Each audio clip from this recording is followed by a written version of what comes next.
Before we start tonight's conversation, I want to introduce something new that we're trying here at the Rebel Tribe. This is Rebel Tribe After Hours. It's not an interview series, and it's not a teaching podcast, and it's definitely not about having the right answers. It's about honest conversations, the kind that usually happen, after the day is done, when the noise dies down and people finally say what they actually think. If you were around for the old jammy chats I used to do way back in the day, think about those. So over the next few weeks, you're going to hear different kinds of after hours conversations. Some weeks we'll talk about faith and spirituality, what we believe, what we don't, what we're still figuring out. Some weeks we'll talk with the creatives about ideas, identities, and what it's like to make things in the world. Some weeks we'll have conversations with men. I know, ladies, the Rebel Tribe is for ladies, but we're actually going to invite a few men into the conversation and we're going to talk to them about responsibility and pressure and leadership and what it really means to show up. And sometimes we're just going to talk to everyday people. No platform, no brand, just lived experience. The reason for all of this is simple. I believe wisdom doesn't live in just one lane. It lives in real conversations. It lives across belief systems. It lives across creative paths, genders, lived experience. And the Rebel Tribe After Hours is a place where we listen more than we explain. So tonight is our first after hours conversation, and we're starting with spirituality. Not the polished version, not the performative version, the honest, sometimes messy, very human version. And I couldn't imagine starting this without Faye, very commonly known in the Rebel Tribe as Oracle, for a reason. Okay. So instead of a question, no interview questions, I'm just going to ask her this. Faye, what's been stirring in your world lately? Hmm. There's been a lot stirring in my world lately. Most recent was an insane noticing where I had a button pushed that I didn't realize the button was activating some very pent up stored emotions. And everybody sees me as the level-headed, cool, got it together, got multiple tools for everything that you could imagine. And here I was losing my stuff, like totally, completely unhinged. And I could watch myself as it was happening. And at one point, I almost even felt like I was floating above myself and watching the experience. And I at least was able to hold it together enough that I didn't start to verbalize some of the things that I was thinking. So that at least showed me that I had integrated some of the lessons that I've learned over time, that I was able to hold it together enough, even though I was losing my shit, let's be honest. And all of a sudden, I'm running out of the room, going into my healing room. I've got this big, huge gong. I picked up the mallet and I just started banging the gong just to let out whatever that emotion was that I was feeling. And that helped. And I got to admit, I slammed the door, which also helped. I've known But to slam again, a I door or two in my felt day. what? I said, I've been known to slam a door or two in my day. Yeah, well, and I kind of felt like that was a healthy way to release what I was feeling. Instead of one, stuffing it down, two, holding on to it, three, spewing out hurtful words that would not have been able to be taken back, and there would have been more damage done. And then just once that rage of emotion got processed out of the body, to just sit in silence and let whatever was remaining run through. So it was a good kind of spotlight on people look at you and think you have all the answers, but you don't always have all the answers. And when life throws you a curveball, you're human too, and it's okay to process in a way that's going to be most effective. What do you think? Well, it was just kind of weird that you were saying all that because I know I've had this conversation with you and I've had it with a couple of other people. Some of them we both know. First, let me clarify that I have not been until very recently inclined to much of what I call the woo factor. I'm pretty much a structure, systems, logic kind of person. I mean, I feel things in my gut sometimes. I call it intuition, but I always looked at it as I am a person of faith. So I've always listened to it when I had that feeling. It was like it was a little God nudge telling me, this is what's going on. But I've become a little more, shall we say, woo. In the last year or so, I've become a little more woo. And having some conversations with some of my more woo friends, we've all said the same thing that we feel like something's shifting. And I had this same experience all last week. I felt like I was just walking on the edge of who knows what. I was short tempered. I was very just edgy and irritable. I haven't been sleeping well. I hadn't been eating right. I was just snappy and yeah, and the only thing that kept me from completely going off on people was I don't have a gong, okay? I highly recommend that. But I write. I'm a writer, so I would come up and I would just and my daughter actually got me using Chat GPT as more of an online journal. So I would just come up and like spew basically everything that I was feeling out into chat and it would come back and like calm me down and I was able to get all of what I was feeling out into the world, so to speak, without actually getting it out into the world where it could do damage. Because I was just like, but yeah, it's just weird. So hearing you say that same thing, I don't know, it's just weird. What is happening? I mean, you're feeling it, I'm feeling it.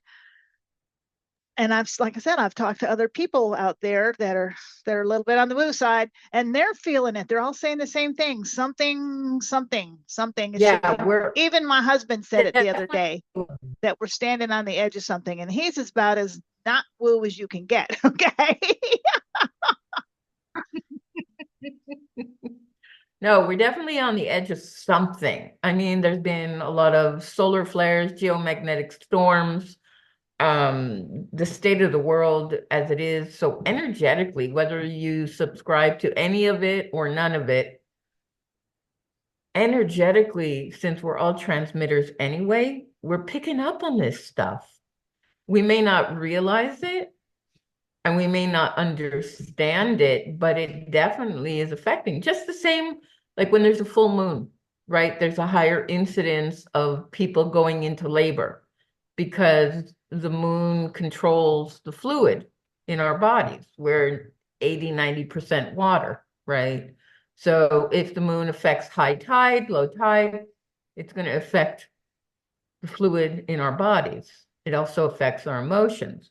So there's that energetic component of things unseen that if we're not paying attention, we're going to walk around and just kind of go, I don't know what's going on. I read, and I don't remember where I read it, somewhere that the world is on the cusp of the fourth turning, whatever the heck that is. And I didn't actually look it up to see what that meant, but that's what they're saying, that we are on the cusp of the fourth turning, that this happens periodically. And then, I'm curious now. I'm going to look it up. Hang on. Now I am curious. Now that I've gotten talking about it, why not? Let's look it up. Fourth Why turning. not? Look it up. Let's see what the heck it is. So another way that like I can channel some of these crazy emotions is to just shut all the electronics off and pull out my sketch pad and then start letting my pencil or my pens just kind of land on the page. As you can see, there's really no real rhyme or reason to what I'm putting up in the camera right now.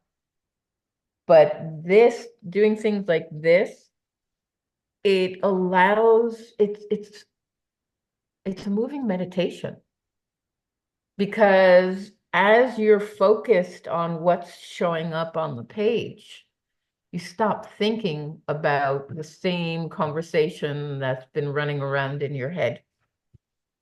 And you start to breathe again, whereas you might have been unconsciously holding your breath. Yeah, that And would as drive me nuts, go but okay. ahead. What? I said that would drive me crazy, but okay. I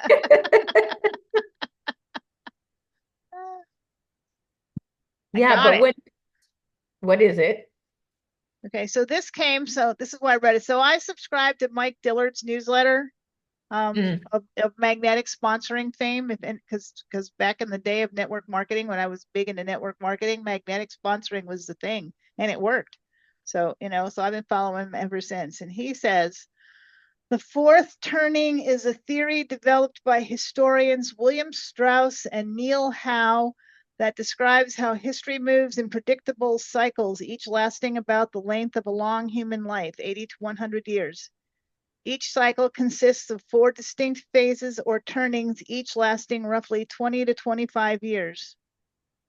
We are in the winter season, and that's when the world falls into chaos. Winter seasons represent a massive period of upheaval when society passes through a great and perilous gate. Everything that once held society together starts to crack. The institutions you trusted betray you. The stories you believed in stop working. The systems that produce stability begin producing chaos instead. Yeah, I'll buy that. I'll buy that. Yeah, I'd say there's a little bit of chaos going on right now. So Oh my there's goodness. other stuff, other stuff, other stuff, other stuff. What you need to know is that during the climax of a winter season, rival factions go to war in order to establish a new ideological and cultural path for the next 80 to 100 years. Yay. Yay. So is that what we're feeling? I don't know. I Is mean, that what it we're could feeling? very well be. It could very well be. Or are we just reacting to all the chaos in the world right now? I'm just like, Again, sure. because we're energetic receivers, it could be a gut reaction. If we don't take the time to ground, to find the silence, to go back to that 0 point, that space within, that small bit of silence between the in breath, that little pause, and then the exhale. That's our reconnection, and it's with us with each and every breath. And I know that sounds patent and like, what are you talking about? But when we give ourselves that grace to go back to the breathing and that small bit of silence in between, when we allow it, it organically begins to grow because it feeds us and it rewires our nervous system. So it helps us to let go of some of this constant bombardment of the unseen. Does that make any sense? I don't know about you, but I've been doing an awful lot of box breathing lately. Okay. A lot of what? Box breathing. Box breathing. Yes, because it calms me down. I don't remember who taught me that. Was it you? It might have been.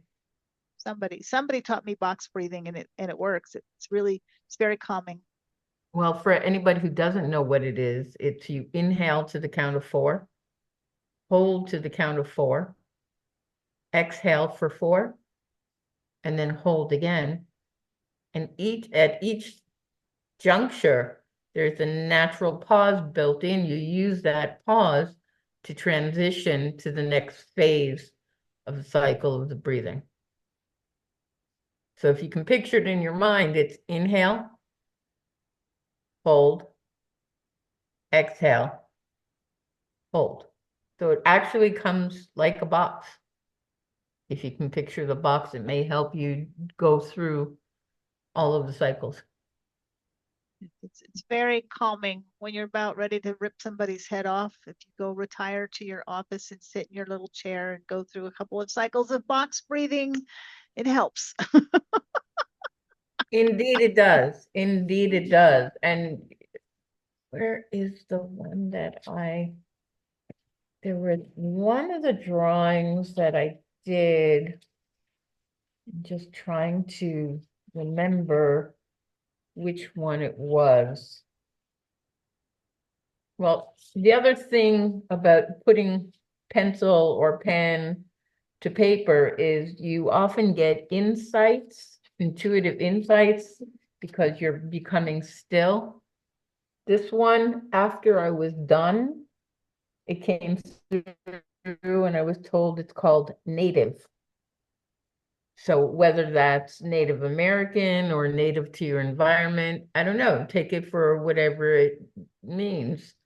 Oftentimes when I allow myself to engage in art, things pop up in the drawings or in the paintings that I did not purposely put there. It's really crazy the way that happens. All of a sudden, somebody will come in and look at something and go, "Oh, what's that there?" And I look and I have no idea. What is it? And they'll see something that they need to see in the drawing. So Why it's is a that? way. Hmm? Why do you think that is? I mean, you were saying you put pen to paper, and I'm sitting here thinking the same thing happens a lot when granted, it's not pen to paper. It's, I'm on the computer and I'm typing, but and stuff just comes out sometimes. And I don't think it's not chat leading me or anything because I don't use it that way. Like I said, it's more of an online journal, but things spill out sometimes and you're just sitting there looking at it going, where did that come from? How do you think I post my daily post in my Spiritual Bites group? Those are never planned. I get up in the morning, I go through the stock pile of images that I have on my computer, and I listen to what I'm drawn to. And 9 times out of 10, the image that I choose, somebody in the group needs to either see that image, see what's on it, or what I've added to it. So that makes complete sense.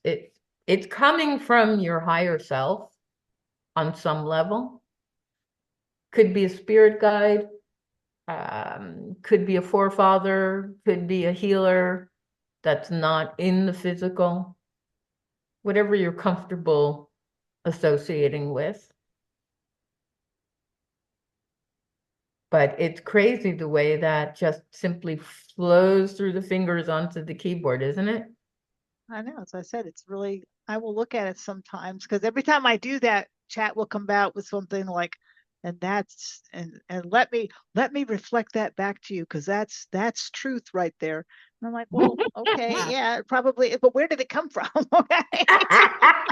Because it definitely wasn't in my head a minute ago, but Right. now it's out on electronic paper. Okay. So Yeah. and And like I said, I always believed my things that like that were always little God nudges. So now I'm looking at it going, what is he trying to tell me? Okay. What is he trying to tell me that I'm not hearing? I took that as communication that for somebody who's not tapped in, right, will receive information, guidance, messages, whatever you want to call it, that somebody needs to hear or needs to receive, or it lifts them up. They haven't yet taken the time to get into that stillness or to recognize the information as it's coming through. It took me a long time to be able to say, all right, I'm going to share this information, because I was always hesitant that, oh, what do I know? How do I know this is true? Right? You've been taught not to trust that inner guidance.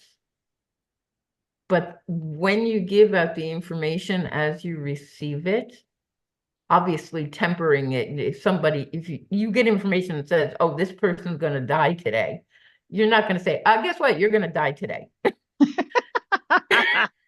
Well, I would hope not. Okay. No, you at that point would go, how have you been feeling lately? Maybe you might, if you haven't been for physical for a while, you might want to go and get yourself checked out. You never want to tell somebody like really negative stuff, because we're all on the path to experience what we're supposed to experience in the way that we're meant to experience it. Well, yeah, and maybe that works for you because you go into it with the thought of what are you going to share today. But when I'm journaling like that, I definitely, even though apparently I have some moments of profound truth when I'm vomiting all over my keyboard. Not literally, by the way. Okay. You'd be Word replacing a vomiting lot of all over. keyboard. You'd be replacing a lot of keyboards. Vomiting words all over my keyboard. Apparently I come up with some major truths along the way, but I'm not sharing that. That's me usually at my most dark and desperate. And, that's a private thing. That's when I'm Mm. struggling and it's a private thing. And I'm certainly not doing it to share. So I'm not sure why that happens or what it's trying to tell me. I feel like it's trying to tell me something, but I don't know what. Perhaps it's a reflection back for you, because when we're in our own head and we're cycling the same thoughts over and over again in just different ways, we can't necessarily see what we need to see because it's right here, right? So maybe that gives you the space that you need to kind of quantify it. That could be. That could be because I always come out of a journal session like that much more clear-headed and calm. So that could be. And a lot of things come out of those, like this podcast series came out of one of those sessions. And here we And are. here we are. So who knows? And who knows where it's going to go? You never know. But To it the is moon. interesting. I mean, we used to, the Well, podcasts I do are fun. I They're remember the fun. jammy chats. Yeah, they were fun. They They were fun. were. I think I had you on as a guest one time, didn't we? Well, yeah, they were fun. I mean, and you never knew what we were going to talk about. It all depended on who showed up and Exactly. how many martinis we had before. No, Well, I never showed not up to really. I never showed up to the alcohol ones, just the straight jammy ones. And sometimes Not it was just really. and sometimes it was just about talking about whose cute jammies were showing up. Why not? And when your co-host was the Martini Diva, apparently, yes, there were martinis involved, but still Well, good. and that was a learning experience. Yeah, don't have too many martinis. I'm not a huge big drinker anyway. So one was about my limit. I don't drink like that. I never have really. Well, I won't say that. Back in the day back in my Navy days, Mm, I could drink with the best of them. Because that was it. being the This, only female sometimes in a predominantly male dominated rate, you had to be able to hold your own, I bet. unfortunately or I bet. fortunately. And I am more than able to hold my own, but I don't enjoy it. I never saw the purpose of getting sloppy drunk. What's the point? No, and the interesting thing is that more spiritually awakened and the more spiritual knowledge I've gained over the years, what used to put me flat on my back, so to speak, was alcohol, no longer required. Like even the fun of the buzz, let's say, just isn't there. It has no bearing, no consequence. So why bother with the empty calories? Oh, I know. It's like I don't like, I can't even remember. I think I had, what did I have? I went to a networking event at the early December, and part of your admission was you got one free drink. And I had a very interesting winter type cocktail with like I don't even remember what was in it. It was very unique tasting though, kind of like had like a little pine taste to it, believe it or not, and it had cranberries and stuff. And it was good, but it was very small because it was just it was a little crafty cocktail. And I drank that, and that was it. That thing lasted me all night long. Mm, And that was it. We were perfect. done. And it was like, okay. So that's about the limit of my drinking now. I just don't drink like that anymore. But so if you're looking for martinis and wine and these, don't be waiting for them because they probably won't show up because those jammy chats are long gone. I just don't do that. I have water. Pellegrino water. So I got my bubbles. I got my Pellegrino water, but still water. And if you want to go even deeper, take your filtered water, add some Himalayan salt to it, and your Oh, I do. body will absorb it on a deeper cellular level. You'll hydrate a little more deeply. Now I do that in the mornings. Um, Claudine at last year's summit mentioned that in her presentation about adding a little Celtic sea salt to your water. So yeah, my first drink in the morning is coconut water with lemon and a little Celtic sea salt.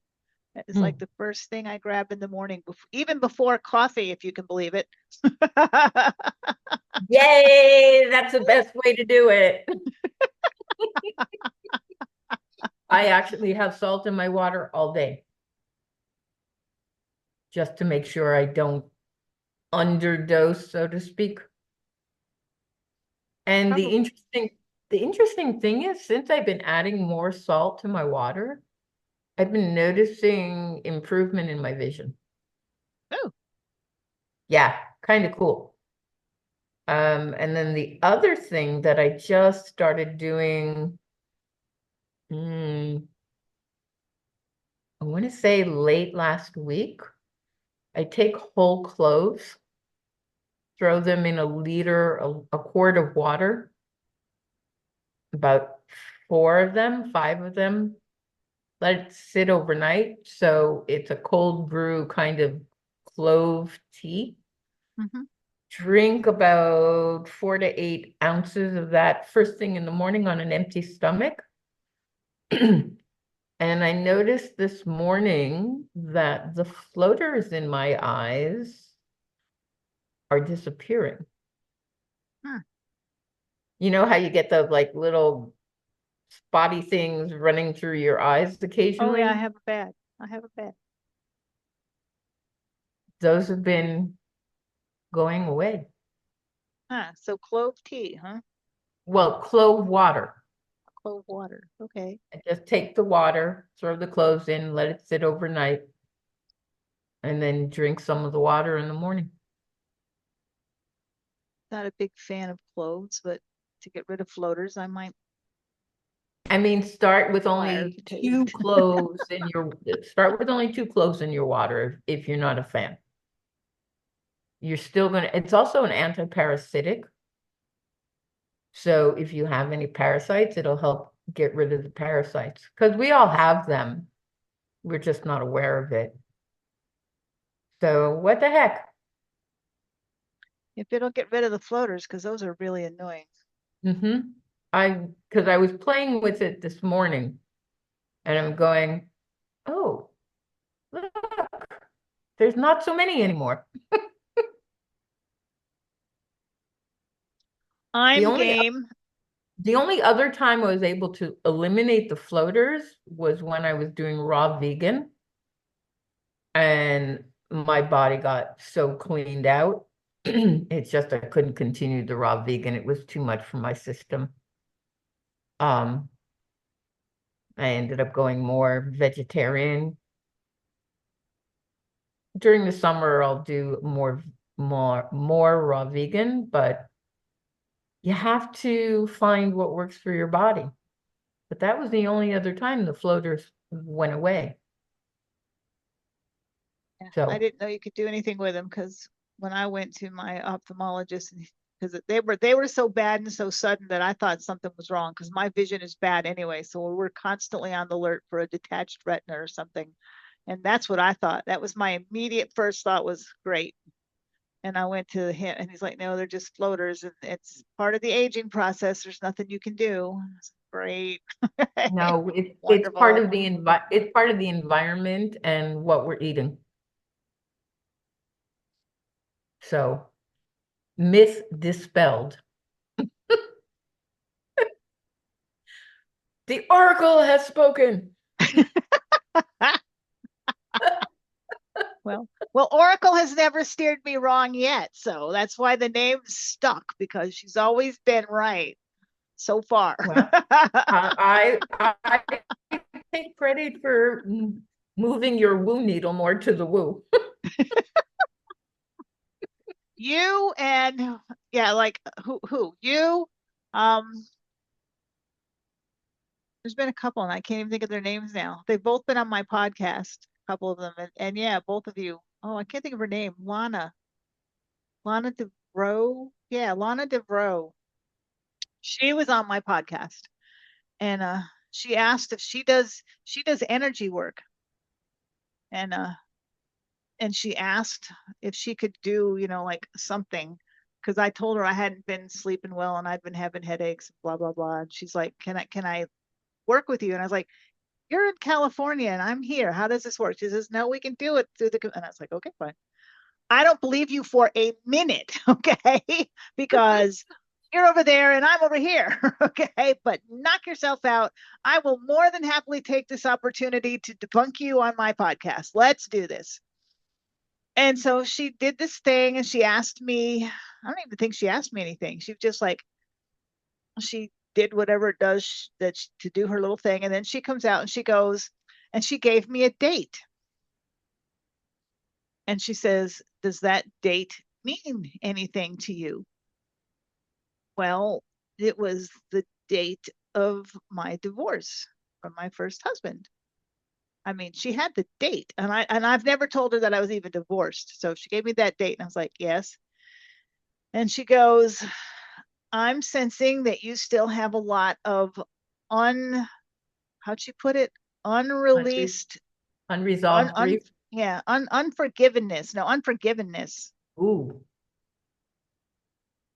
And I was like, "Oh, okay. Yeah, you hit that one on the head." Okay.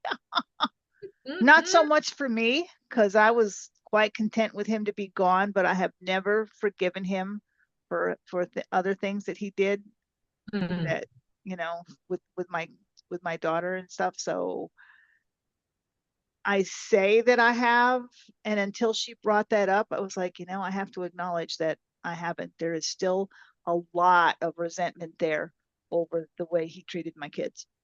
So after the divorce, so there's a lot of pent up resentment there. So I was like, okay, fine,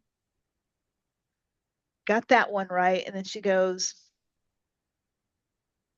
You need to get yourself some rose oil and start using rose oil. I just sat there like, I'm a big believer in essential oils, not for woo purposes, but for health purposes. But I went down to my cupboard that morning where I keep my oils, and I happened to open it up and go, I need to reorder some rose oil.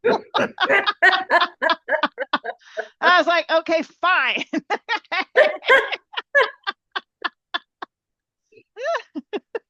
That was a huge hit. And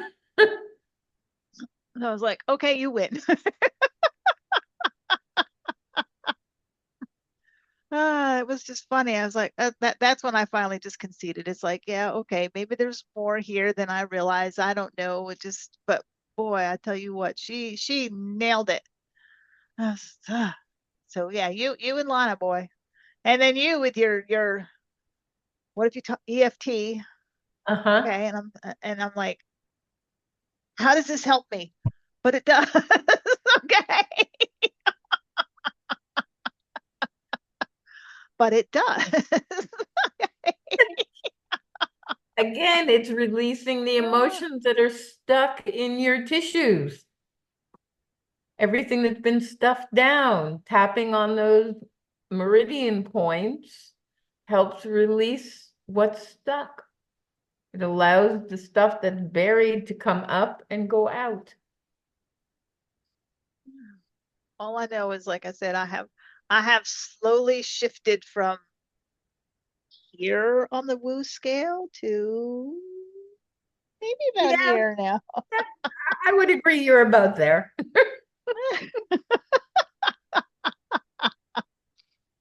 Ah, well, but I mean, there's a lot of stuff that I don't understand. I admit I don't understand, and I still have to run everything through my own personal belief system. So Of course. so If far, it none doesn't of you have done resonate, anything so weird and wacky that I have to look at you and go, okay, no.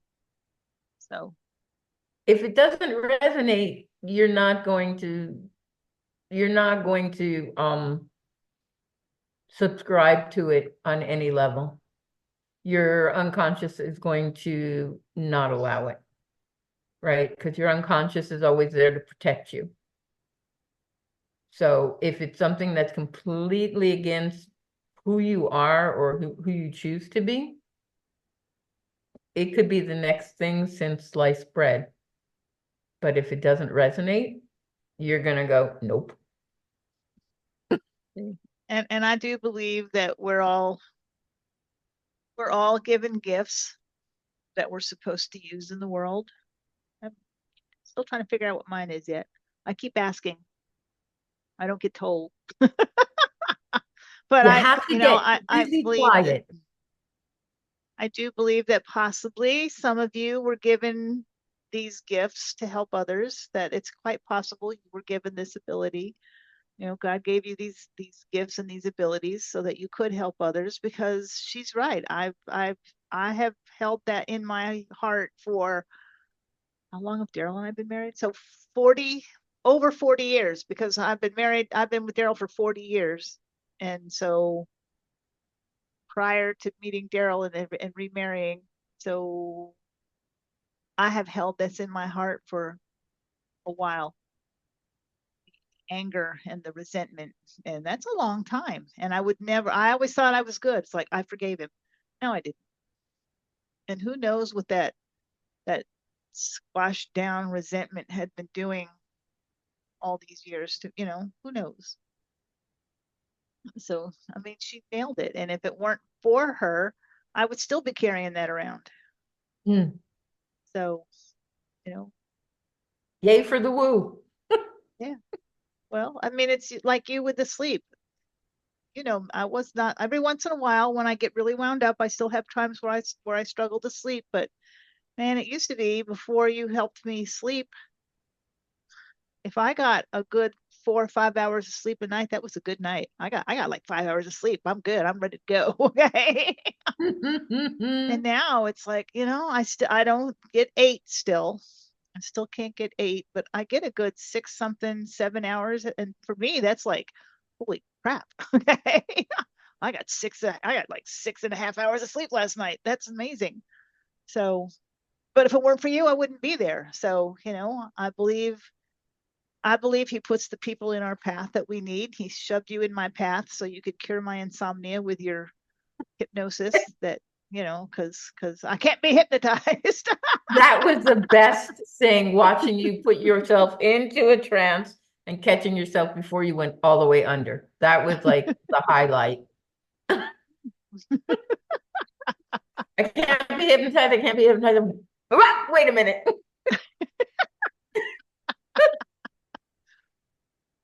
That But was awesome. well, yeah, but it worked. Like I said, I sleep. There's still even on the nights when I'm having a hard time, I still get better sleep than I used to before that. So there are still some nights where, like us when I was, like when I was talking to Lana, I was dealing with some stuff. Mm. And then she came on my podcast out of the blue. She's like, "Yeah, I'll be a guest." Boom, there she was, and she, I was struggling with some stuff, and then there she was to help me realize what was going on. And but I was still getting better sleep than I had pre you, and she just helped me Mhm. get through that little period where I was still struggling with some stuff. And so I will never doubt the woo anymore without I will at least keep an open mind about it. I will at least keep an open mind about it. Okay. We will And that's see. We helpful. will. It's also like, how some days you're just kind of scrolling and something will cross your mind and you'll look at it and do a little research and go, why am I even looking at this? And then oftentimes I find that when that happens for me, it's not even information that I need. After I find something new, either that day, within the next couple of days, somebody needs the information that I just unfolded or just researched. And it's like, oh, here's what you need. It's crazy the way that happens. So not only does God put people in your face that you need, He'll often point you in the direction to do the research for somebody else so that you have the information to help them. And I do believe that. I believe that we are constantly guided. We just have to listen. We're not all real good about listening. I'm probably not as good at it as I could be or as I should be, but I think I'm better than most people because I do a lot of stuff just based on, I don't know how to explain it, like a just a gut feeling. Like, you know, like last year's summit, all of a sudden in like the beginning, end of March, beginning of April, it comes to me, you should host a summit. And so a few And weeks you later, we did. held our first, yeah, we did. It's like, okay, I should do this. I'm being told I should do this. So let's go do this. And it wasn't perfect because, but I just felt like I should do it. And so we went and did it. And people loved it. And it was a learning experience for me. This next one will be so much better. But where would I where would the people that came to that, so many of the ladies that listened to it and so many of the ladies that spoke at it came and said, how much they appreciated the information they got from the speakers and the chance to meet everybody, and where would these ladies be right now if I hadn't done that, if I'd have looked at it and said, well, I've never done a summit before. I don't know how. I don't have time. I don't have the technology. I don't know what I'm doing. But I just like, okay, summit. How hard can that be? Let's do it. Okay.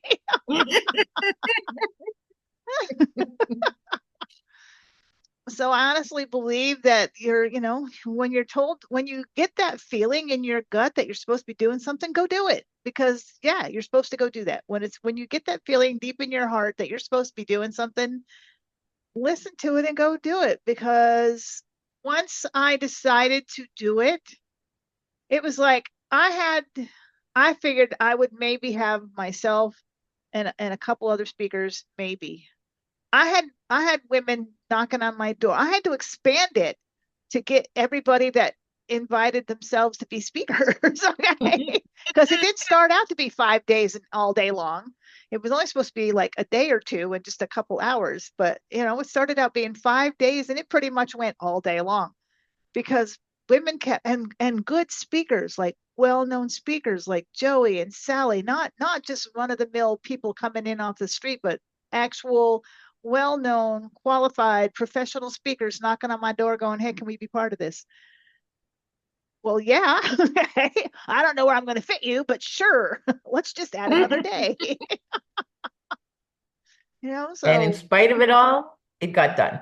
it did. It got done. So, but that's my point is once you decide, once you listen and decide that yeah, I'm going to listen to this thing that I'm being told to do, it's like somebody opens the cosmic floodgate and the stuff you need is boom in your lap. Joey taught me about Be Live because I have never been able to figure out how to make Zoom live stream ever into Facebook ever. But Joey taught me about Be Live, and Be Live is a snap. It's all I use now for live streaming because it's so easy. But up until then, and then all of a sudden, out of a blue, she's like, "Well, here, let me show you this platform that I use." Oh, okay. You know, I mean, it just like I said, you just when you listen to what you're supposed to be doing, somebody unlocks something. Call it God. That's what I mean. I call it God. You can call it whatever you want. But he unlocks something and says, "Okay, you're finally listening. Let me help you." So, yeah. Truth. Very true. Very true. And now this year we're moving towards the revisioning. Yep, Um, the revisioning. And again, I'm thinking it got delayed. It got delayed because technological stuff. But after the technological stuff made me push it back some other things came to light that are like, oh yeah, okay, good decision. Because I would have tried probably to move forward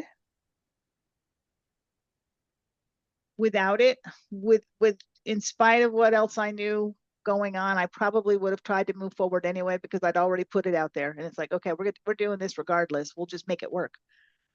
But now that the technological, when it was obvious to him that I was not going to listen to his guidance, okay, and I was going to do this anyway. The technology screwed up, okay. So it's like, okay, signs taken, point taken, you win, we will reschedule. So we will reschedule. And it'll be better because I'm listening to what I'm being told. It wasn't quite time yet. It's we need to reschedule. I know I'm impatient, but it's okay. We'll it is reschedule. okay. And you know what the other thing is sometimes we hold on to things well past the expiration date, thinking we Oh, I need to know hold that. on to it. But when it either finally gets pried out of our clutched hands or we let it go, oftentimes other things just effortlessly flow in and it ends out working out as good as, if not better, than what we were holding on to. That's first, I know for me, a lot of times I struggle with that because with the Virgo mind, you want everything ordered. You want it laid out. You want to know what's the start, the middle, the end. So sometimes letting go of that is a little challenging. But when I do, it always works out. And that's kind of cool. Well, as a Gemini who suffers badly from shiny object syndrome, because that's who we Mm. are, it's really hard to let go of things. But yeah, once sometimes you just have to. And I've let go. That's the whole purpose of the revisioning workshop because I sat down. I've always done at the beginning of the year, I've always done the what they tell you to do in all the business books, go back, look at your year, what worked, what didn't, what do you need? And I do that every year, but this year again, I felt like that's not what I'm being called to do. I'm being called to really take a good hard look at what am I doing and why am I doing it? And should I be doing this? And the answer was no. you're doing too much and you need to let some stuff go and you need to step back and you need to not be so busy. You need to start taking some time for yourself and your family, and you need to let go of some things. And you know what? The world will be okay without you having your fingers in everything, and your finances will be okay without you trying to balance a different, 100,000 different. I think that's what really made me think about it was a business coach that I work with came out and was like, this is your $1 million year. We're going to do an income stream every month. And I was like, no, we're not. Okay. I don't want to. I do not want to. And I don't care if I have $1 million year because I don't need, yeah, it'd be nice. I mean, I guess it'd be all right to be, filthy rich, but I don't need to have $1 million year every year. I don't. I don't want to do the work necessary to have $1 million year. I just don't. I'm old. My husband's retired. I want to spend time with him. I want to spend time. I want to go visit my kids. They don't, I don't want to have to constantly be sitting here going, well, if I'm doing this, what am I not doing for my business? I don't want to do that anymore. So I just felt like I was being pulled to really look at things. And lo and behold, when I went through the whole process that I'm going to put everybody through at the workshop, that's pretty much came out. Is like, yeah, you don't need all that. Here's your thing that you should be doing, or here's your things that you should be working on. And basically, I think I posted, and that's exactly what it is. It's not so much an offer or a I built an ecosystem, basically. I built an ecosystem Mm. with the podcasts and and everything kind of flows into one thing. And then, yeah, I mean, we're good. And it's so much You easier got to more not have to get up. clarity. It's so You got much more clarity. it's so nice to get up in the morning and not be grabbing my phone first thing. So it's like, I gotta post. No, I don't. Okay. I don't have anything to say, so I'm not gonna post just to be busy. When I have something to say, I'll share it. And you know what? My engagement in my audience has actually grown since I've stopped posting constantly because like, oh, you got to be seen, you got to be seen. That's what I'm told, you got to be seen. Since I have pulled back and I only actually post when I feel like I have something to say, my audience has actually grown and my engagement has actually grown. So what can I tell you? It works. Well, I only post once a day in my group. And I used to be like you thinking, oh my God, it's gotta be super early in the morning so everybody can see it before their day starts. And then I'm like, no, when the guidance shows up, that's when the post is going to happen. It's rare that I'll do more than one post in the group a day. Yeah. So And you you look at know it's my group. something important if there's multiple posts. Yeah. And I mean, if you look at the group now, you're in the group, you'll see some days I'll post a couple of times. Some days it'll be early in the morning. Some days I won't post until 3 or 4 in the afternoon because that's when I have something that I feel like I need to share. I don't know. It's like I said, it's very freeing. It's very freeing. And if you do, I start the process because that's everybody tells you, at the beginning, it's 2026. What's your word for the year? What's your word for the year? Well, that's kind of how I start the process. Not so much though with my, like my word for the year is money, or I want more of a what are you feeling? What word describes what you're feeling like you want? And I wanted freedom. I wanted freedom because I felt trapped because my husband, he would always like, well, you might as well just have a job. You're always working anyway. You told me when I retired we'd have time for this, that, and another thing, and yet you're always working anyway. And I'm like, he's right. He's right. And I wanted freedom, and that was my word. I wanted freedom. And when I went into this revisioning exercise with that word in mind, that I wanted freedom, and then it was after that, it was like, how much is enough? What is enough? What do I need to give me the freedom I want? How much is enough? I don't need $1 million. How much do I need? What's enough? And once I Yeah. started defining all of that, the rest of it was just like, it all just kind of flowed into place. So it was pretty cool. Well, you So, tapped into the energy of what your nervous system needed. I know that's a little woo, but that's what you did.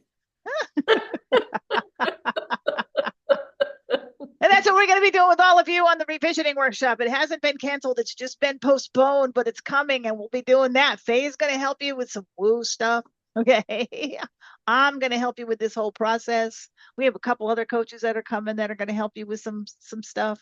So it's going to be pretty cool. It's going to be pretty cool. And you're going to walk out with a sense of clarity. I hope that that'll be like, wow. Okay. I had no idea. But Either that or that's it'll be validation that acknowledges what you've been doing is exactly right for you.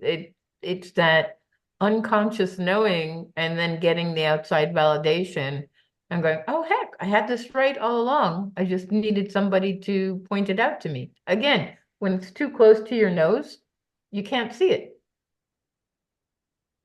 and that is true. I will give you that because now that I've done this and I'm working in this fashion to see everything quietly lining up like it should, like I said, engagement growing, audience growing, the the announcement from the podcast channels that I was a rising star in one of their most shared episodes, and I'm like, huh?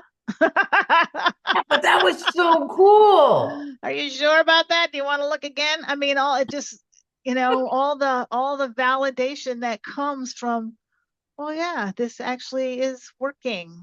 So, Hmm.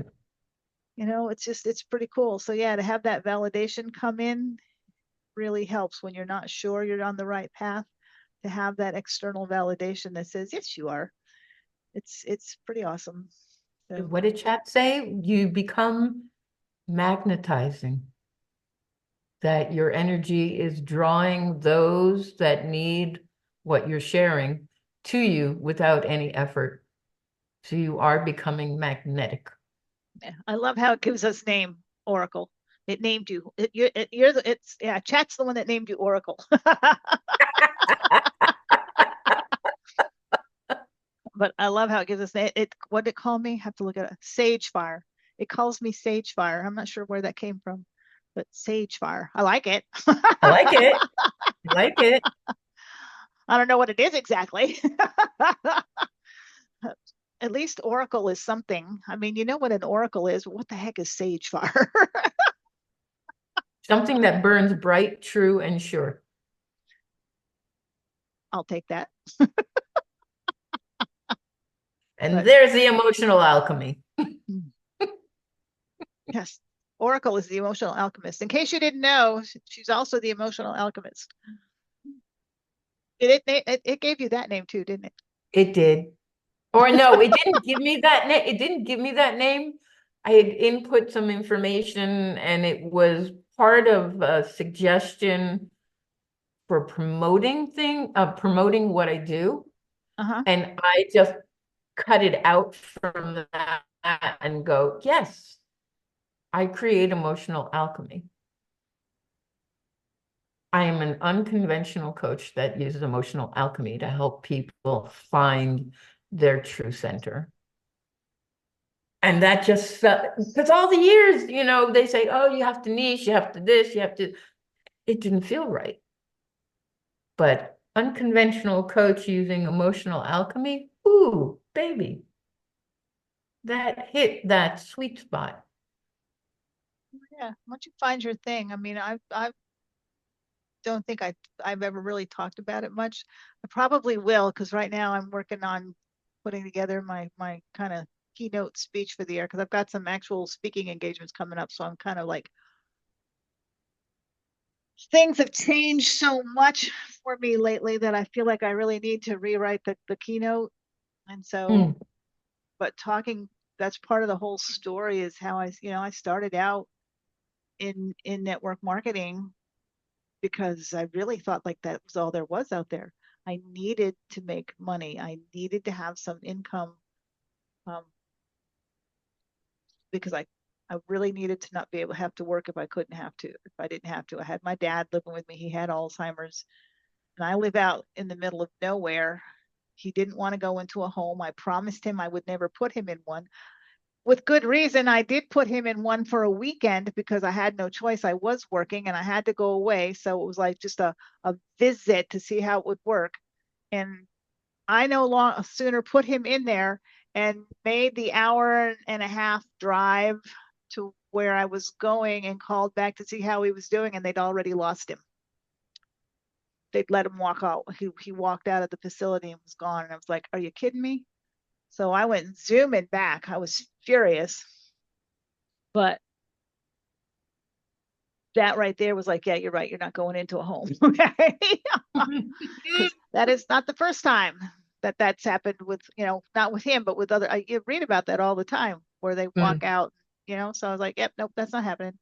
So I needed to be able to work from home. And the only thing I could find, I thought, was network marketing, but it never felt right. And nothing against network marketing. It's a valid, honest to God business system. And I did fine. I did well, but it just always felt harder than it needed to be Hmm. because it's not who I am. And Right. You were then I trying to try, fit somebody else's model. yeah, and then I tried affiliate marketing, and that was a little better. And I do still do some affiliate marketing, but again, it's not what I wanted to do. And then, and then we found Chat GPT, and I was like, I did, I did a little, okay, what? And it comes back and it's like, you are basically Chatty Cathy. You're like Chatty Cathy. And you just like to talk. Why don't you start a podcast? And I said, I don't know how to start a podcast. I don't know how to do that. And then poof, Joey appeared. And she's like, let me help you with that. I said, okay. And now we have a podcast. That's the most shared, one of the most shared on Spotify. So found my thing Exactly. apparently.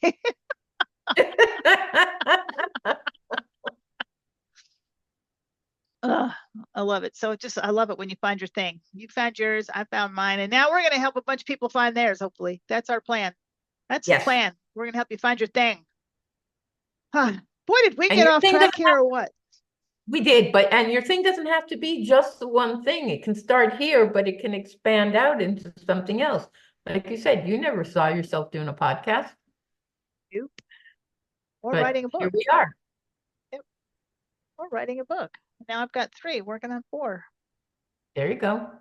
So you never know until you actually start listening to what is being and what you're being told. I was trying to write the great American novel because I always wanted to write, and I was trying to write, like, everybody wants to write the great American novel. That's what I was trying to write. And I was at an event. I was a meeting planner then, and I was at one of my clients' events, and I met a gentleman there who at the time was pretty big in the online world. And we were just talking, and he asked me what I was doing. I told him, and he's asked me how it was going, and I told him, and he's like, stop writing. You stop writing this. This is not your thing. Stop writing this. I said, write what you know. Well, at that time, all I really knew was network marketing, really. I said, that's all I know. I know network marketing. That's all I know. That's what I do. And he's like, write that book. And I said, but there are how many hundreds or even maybe thousands of network marketing books out there? And he just looked at me and he said, this is true, but none of them are yours. And I was like, okay. So I went home and wrote that book, and it went on to become a bestseller. So again, I was struggling. Somebody was shoved in my, because I would never have met him otherwise. I mean, he was big in that world. I would never have met him. But out of the blue, my client said, I need you, I need you on site. Can you come? And I said, I don't really have the money. I'm just getting started this. I don't really have the money for all of the airfare and hotel. And he's like, don't worry about it. Just can you come? I want you here. Can you come? I will pay. And so, okay. So I went and met this guy who told me what I needed to be doing. Okay. And here we go. So Here we go. I don't know. It's just weird how it all kind of works out. It's just, Yeah, we I can't don't know. see it when we're in it, but when we look back, we go, oh yeah, and that and that and that and that and that. Clarity is in the hindsight. Well, this The is face not is what in I step intended this forward. first episode to be, but hey, this is exactly what I intended these episodes to be because again, that was the whole purpose of the after hours thing was, there's no format, there's no list of interview questions, there's no parting if this resonated with you, reach out to blah blah blah blah and it's not that type of thing. And again, this is just something that I felt in my gut like it was time to bring back the jammy chats, but not in that format because no, I didn't want to have the cocktail hour and it's just not who I am anymore. And I wanted them to be a little more beneficial than those were. Those were just a couple of ladies sitting and chatting and they were fun. They were fun, but I felt like this needed to be more, and I do think this was more. It maybe wasn't what we originally intended it to be. Well, we could do a mocktail chat, or we could do a bad joke chat. So No, that let's close with that. I would What do have you to bring my call husband on for that one. what do you call a cow with no legs? Ground beef. Ah, But ah, bum. ah, ah, ah, ah. You know my husband, don't you? The We're gonna do first bad jokes. We're gonna time do my bad kids jokes. We need him up here. the first time my kids told me that joke, we were sitting around at dinner one night. It struck my funny bone so hard. I was belly laughing for 20 minutes. Tears were rolling down my eyes. I have no idea why I thought it was so funny, but it was. So there you Well, on go. that note, girly, I think it's time to end this. We've been chatting for a while. And if you've been listening and you don't agree with everything you heard tonight, you know what? That's okay. Okay. Because these were never meant to be about agreement. Okay. It's about honesty. We're going to have some really good, honest conversations in here. So, you know what? You're welcome here if you want to be. And if you don't, feel free to scroll on by.